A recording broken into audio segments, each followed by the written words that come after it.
ከመጀመሩ ህይወታችን እንደዚህ እንደሆነ ፈጽሞ አላውቅም። ፍጹም ተደበላልቋል።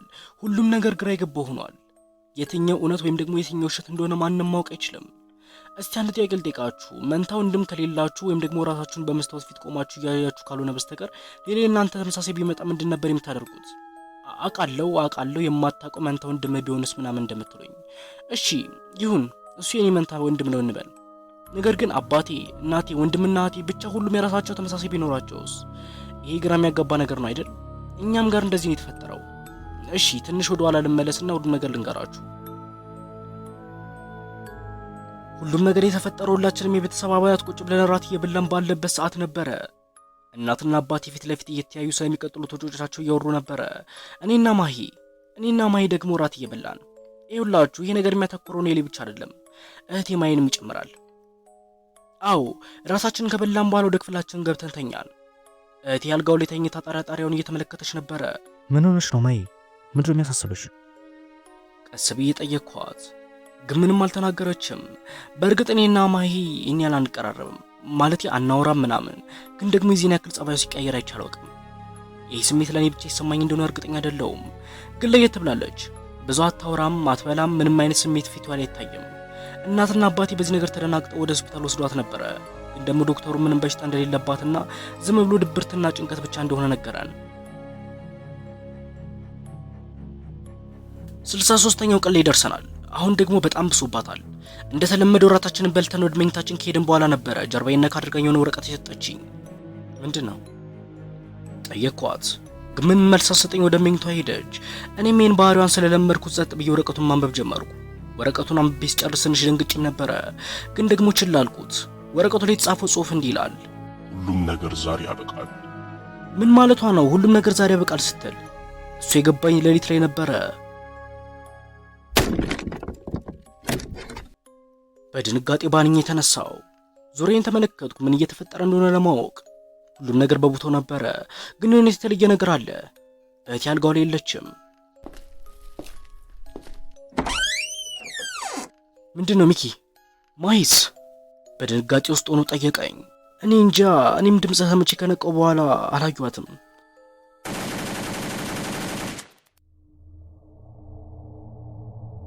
ሁላችንም ደርቀን ቀረን። የሚሰማው ሁሉ የሽጉጥ ድምፅ ነበረ፣ የጩኸት የስቃይ ድምፅ። የት ገብታ እንደሆነ አላውቅም፣ ግን ደግሞ ጠፍታለች። በነገራችን ላይ የቴ ብቻ አይደለችም የጠፋችው፣ እናቴም ጠፍታለች። ሁለቱም የት እንደገቡ አናውቅም። በሩ ተንኳኳ፣ ግን ደግሞ ልንከፍተው አልፈለግንም፣ ምክንያቱም የበሩ ምት ኃይለኛ ነበረ። ስሙ፣ ክፈቱ፣ አረማነቃችን ነው፣ ሁሉንም እየጨርሷቸው ነው፣ እናንተን የሚመስሉ ሳይኖሩ አይቀርም። ምን? እናንተን የሚመስሉ? ምን ለማለት ፈልጎ ነው? አውቃለሁ ግራ ያላገባ እንደሚችል። ለዛም ነው ነገሩን ማጣራት ያለብኝ። እባክህ እንዳታደርገው። እኔና አባቴ ደንግጠን እርስ በርስ ተያየን። ምን ማድረግ እንዳለብን እንኳን አናውቅም። አባቴ ቀስ ብሎ ወደ በሩ ተጠግቶ አጮልቆ ተመለከተ። ምን እንዳየ አላውቅም፣ ነገር ግን ደንግጦ ወደ ኋላ ፈገፈገ። አባዬ ምንድን ነው? ማምለጥ አለብን፣ አለበለዚያ እዚሁ ማለቃችን ነው።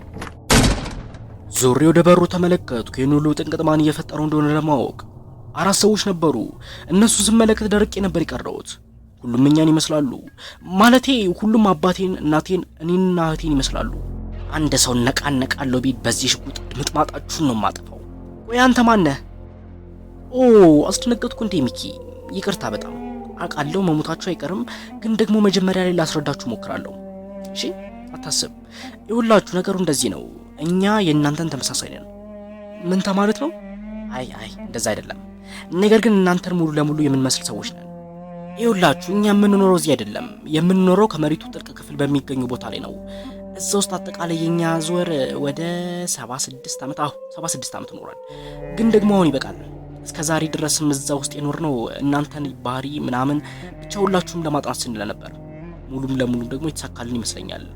እስከምንችለው ድረስ አጥንተናል። አሁን ደግሞ ጊዜው የኛ ነው። ምንም አልገባንም፣ ነገር ግን ማምለጥ አለብን። እነዛ ተመሳሳዮቹ እናትና እህቴ የሚያኛ ስቴት በጣም የሚቀፍ ነበረ። ፊታቸው ላይ የሆነ ተንኮል እንዳለ ይታያል። ያ ሰውዬ ነገሩን አስረድቶ ከጨረሰ በኋላ ማይን ጠራት። ወደፊት ከመጣች በኋላ በእጇ የብርቱካን መቁረጫ ቢላ ካዘዛት በኋላ ባይኑ የሆነ ነገር እንድታደርግ አዘዛት።